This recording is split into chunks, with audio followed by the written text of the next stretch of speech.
So we scaled an offer from $0 to 1.1 million in 30 days. In this video, I'm going to break down the entire funnel structure, everything that we did to hit this big number in such a short time frame, what we would have done differently if we were going and doing this again. For context, for me in this offer, I ran all of marketing and some of operations throughout the offer, and yeah, I'm going to break it all down. Not going to hold anything back. So first up is the funnel structure that we run to hit this. And we've run this for other offers as well. It works very well. The one caveat here is it is a very hard funnel. It is not an easy funnel to go and crack, especially early on when you haven't written a lot of webinars before or you aren't very experienced with meta ads. It is very difficult to run this funnel, but it does work very, very, very, very, very well because of the sales efficiency on the back end of it. But we were running an upgrade auto webinar. So what that looks like is you have an ad. So we scaled pretty much fully with paid traffic. And then webinar registration, which this is an automated webinar set up with Aevent that runs automatically. It's pre-recorded, made to look live. So it runs through Zoom and it runs every single night. So it looks live. It's a like live automated webinar. It's not like a pre-recorded on-demand type webinar. It is pre-recorded, but it's not on demand. So it's made to look live. Everything about it looks live, but it is every single night at 8 p.m. Now, after someone registers, right? So could register anytime from after 8 p.m. the previous day to 8 p.m. The next day. We would hit them with a VIP $27 one-time offer. So it'd be like a VIP ticket, and I'll go into each stage in a little bit more detail. And then we're sending them to a daily auto webinar. On the webinar, we're selling a product. So we're running it direct to cart. And then when they buy the product, they get an onboarding call. And that is where we upgrade them to the partnership, which is a $10,000 offer. So we're selling 1 to 2K here on the auto webinar, and then we're upgrading them to the 10K on the back end. Now, the way I broke this video up is into stages. So first is going to be traffic. Now, our peak ad spend that we hit, you can see, was around here, so mid-month, and it was around 32K a day.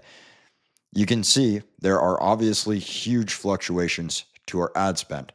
Eventually, here, what happened, as I'm sure you can expect if you've run an info offer before, is we had to scale down because of fulfillment bottlenecks, and we wanted to make sure that we were actually giving people a good product that they paid for, so we could not continue scaling indefinitely.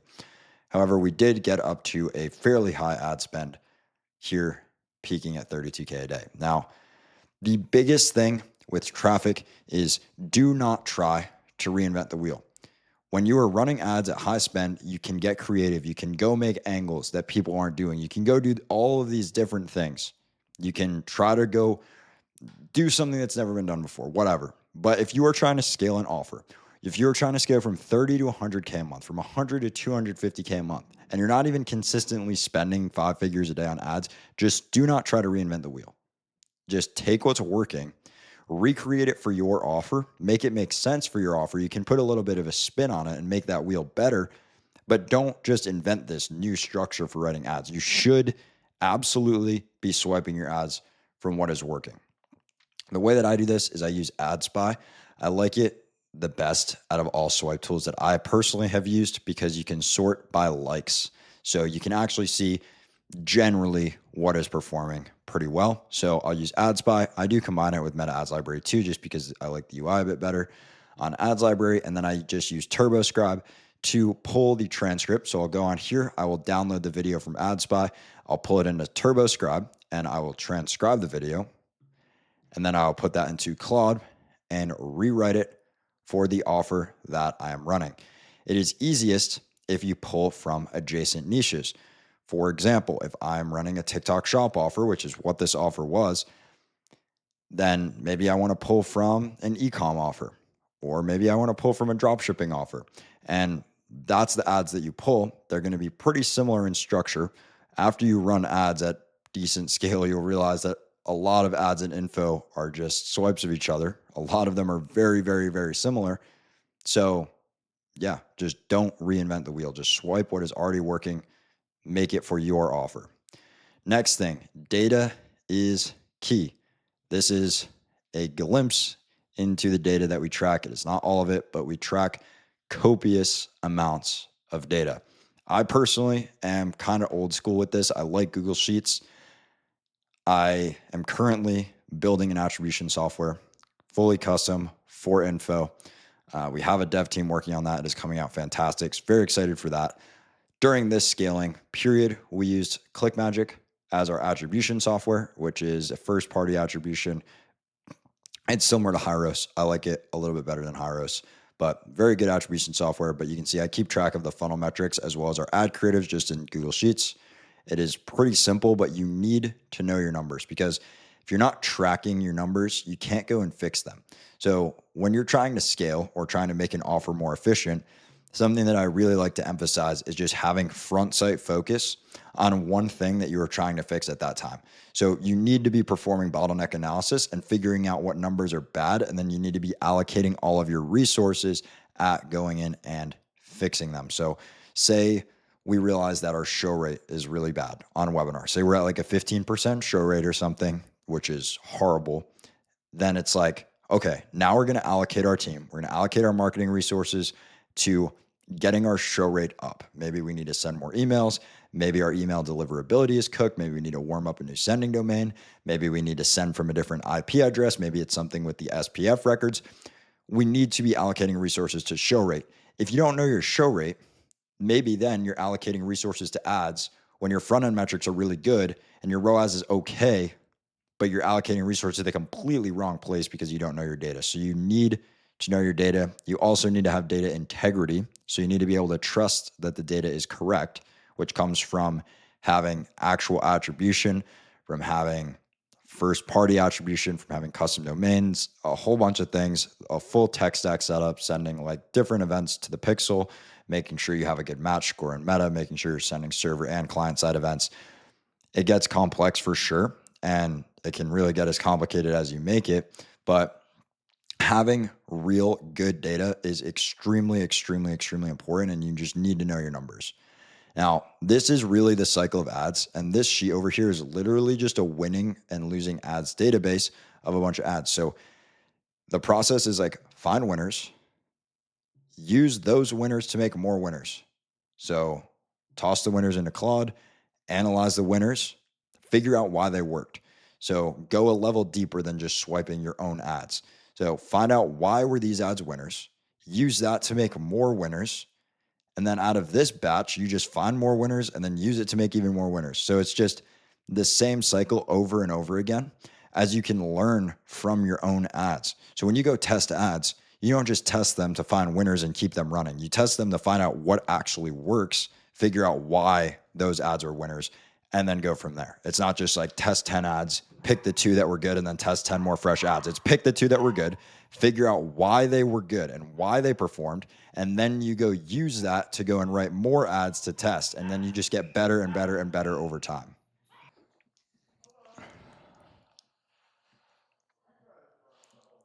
Okay. So next, we are talking through the registration and the VIP offer. So there's like stage 2. So first you have the traffic and then the registration, the VIP offer. So just a normal registration page, we go super, super simple. It's just headline, subheadline, and then contact info form right on the same page. So there's no button click. That increased our conversion rate by a good amount. Optional phone field that's like not listed as optional. That is one thing that we split tested a bunch, is like making the phone field optional versus hidden. Technically, it has to be optional for compliance reasons, but you can make it appear and versus make it hidden, and then you have to check a box to enter it, sort of like higher friction way. And our conversion rate was a lot higher when we made the phone number field hidden and you had to like check a box like receive a special gift and then enter your phone. However, the issue with that is that our show rate went down a ton because people weren't getting SMS. So after they register, they're getting the $27 one-time offer VIP ticket. Here, we are not trying to liquidate ad spend. A lot of people will say that this $27 VIP ticket is meant to liquidate ad spend. That is absolutely not going to happen at scale. You are not going to liquidate spend. Our CAC on this was in the 400s and it was fairly optimized. You could probably get it a good amount better, but you're not going to go get a CAC of $27. That's completely unrealistic at scale. The purpose of this is to feed the pixel higher quality, faster events. So Meta learns, and the way that the pixel can get the cleanest data, and like just one of the points of that is speed. So the faster time to conversion from first click that you can send Meta a purchase, the better the event quality is because there's less variables in between the click and the purchase. So that is the main reason why we do VIP tickets. The other one is so that when we're at lower spend days or weeks, we still have our campaigns exit learning. So you need 50 events per week per ad set in order to exit learning on Meta. And from just mid and high ticket, it'd be very difficult to get there. So that is why we feed the VIP tickets as well. Now at 20, 30K a day spend, you would get there. But when you're at 5, 10K a day, you would not. So the goal is not to liquidate spend. We're trying to feed the pixel higher quality, faster events. So we're optimizing all our campaigns for purchases. The events that we send is SQL VIPs. So we actually, when someone buys the VIP, we run their credit information. So we run a soft pull on their credit. And if their credit scores over a 650, we feed it to the pixel. And then all 1 and 2K buyers from the webinar, and then all 10K buyers. Another important thing with the VIP offer is that the VIP ticket should be their first step for whatever business they're doing. So we did an AI TikTok shop offer. So the first step was how to create your AI avatar, because if they show up, and this is how the offer should be framed, is like, do this before you show up. Because if they show up with that already done, they're going to, like, say they just buy $27, that already bumps show rate up a lot because they paid for it, so they're way more bought in. But then if that $27 is the first step of the business model and they show up to the webinar with their AI avatar already created, they're in such a good headspace for the webinar. They're definitely not going to no-show it. And they're just way more likely to buy. Retention will be way better. Conversion rate will be way better, etc. So third is getting people to show up. For here, the biggest thing that people underestimate on, in my opinion, is volume. You need to send a lot. A lot of people aren't going to open your emails. That's just the reality of it. Say 70%, 65% of people pre-webinar aren't going to open your emails. Our open rates on the sequences are around 30%. A lot of people aren't going to open them, but they are going to see the notifications. So you need to really flood their inbox just for the purpose of just literally just getting the notifications there. SMS is super important. We would literally go as far as testing up to 10 emails and 10 SMS per day when they register. So it's obviously daily webinars, so it's only the one day, but we would be blasting them all day. The emails are value dense, they're case studies, and it's just giving them a reason to show up. So the whole point here is to, well, two things. One is just to increase the chances that they show up, and then two would be to increase the frame that they show up in. So you want to increase their buy-in to the business model to the point where they show up super, super bought in and just like really, really wanting to attend the event. Now, the fourth stage is the webinar itself. Now, I could go and make a 2-hour video on just the webinar. I'm not going to do that here because this is a funnel breakdown. But on the webinar, when you're running auto webinar direct to cart, you need to be very, very, very, very direct response. This is another reason why I would not recommend this for a lot of info offers at like the sub 6 figures a month, probably sub 7 figures. Like if you're under 500K a month, I would probably not recommend running an auto webinar. It's very complex and you need to be very, very direct response. It can definitely tarnish your brand a bit by selling that direct response because it is very hard to get someone to pay you 1 to 2K without really ever knowing you. Keep in mind, this person did not know you 24 hours ago. Some cases, this person didn't even know you 2 hours ago, and now they're paying you 1 to 2K. So you need to be very direct response in the funnel. We ran 2 offers. So the core offer is $995, and then we do a done for you bump offer where it's like done for you first 100 videos for TikTok shop or something like that. And it would be $1990. So it's a $995 bump. We would get about a 50% take rate on the bump offer. So our AOV increased by about 25%, I think, if that math checks out. But the whole goal of the webinar is to break even on your ad spend. So if you spend 10K a day, the goal is to liquidate 10K on the webinar. You're not trying to go run a 2-3x ROAS off the webinar. That's unrealistic at scale. The goal is just to break even and liquidate all your ad spend off the webinar because that gets you free calls, which takes us into the upgrade. So when someone buys this $995 or $1990 offer, they get booked in on an onboarding call. Now, on that onboarding call, we ascend them into the 10K partnership. So this onboarding call is with a sales rep, and it is a very interesting sale. It is not a typical VSL call funnel type sale. It is very much different than that. The first majority of the call is actually onboarding and getting them into the community, and then smoothly transitioning that into an upgrade. And we are upgrading them into a 10K partnership program, which is a lot more done for you, one-on-one mentorship type offer. Now, this is where we start to see the really, really advantageous part of running an upgrade funnel, is that it is very efficient. An upgrade funnel like this is not a high ROAS funnel. At scale, you're probably going to be 2.5x-ish ROAS. You could possibly get it up to a 3, but that is high, whereas a VSL is, people run VSLs at 4 or 5x ROAS.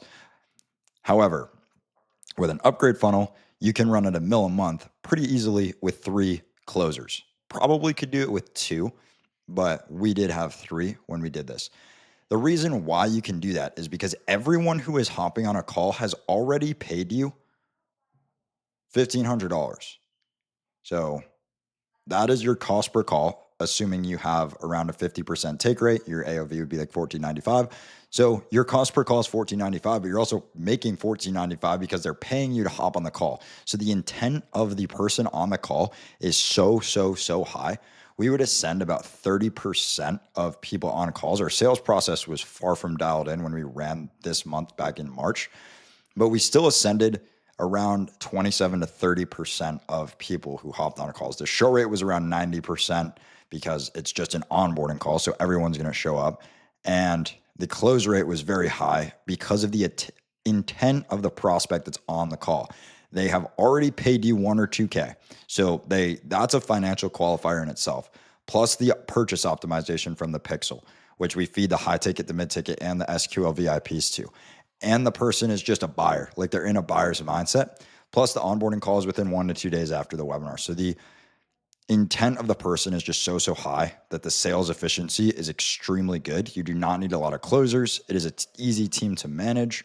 And that is where the funnel just shows its advantages. The hardest part is this.